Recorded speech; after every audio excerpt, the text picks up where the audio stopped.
वालेकुम। आप सब लोगों को साबरा होम रेमेडीज में खुश आमदीद। आज मैं आपको बताऊंगी कान दर्द का घरेलू इलाज। अगर आप मेरे चैनल पे नए हैं तो मेरे चैनल को सब्सक्राइब करें ताकि मेरी नई आने वाली वीडियो आपको मिल सके। कान की तकलीफ से बचने के लिए अदरक का अर्क इस्तेमाल करें।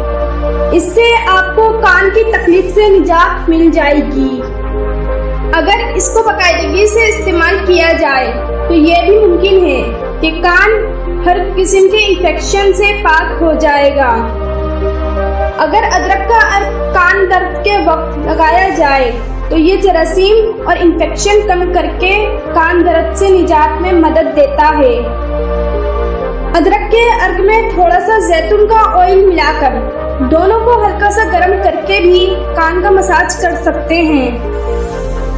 अदरक का अर्क बनाने का तरीका: अदरक को धोकर ग्राइंड में डालकर ग्राइंड कर लें।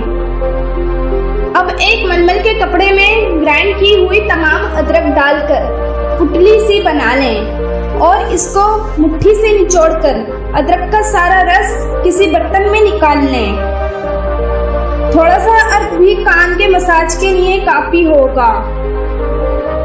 जरासीम कश: अदरक का अर्क कान के अंदर का मैल कुचैल साफ कर देगा। इससे जरासीमों का खात्मा हो जाएगा और दर्द से निजात भी मिल जाएगी। अलबत्ता ये ध्यान रहे कि अर्क कान के बाहर ही लगाकर मसाज करना, अर्क कान के अंदर न जाए।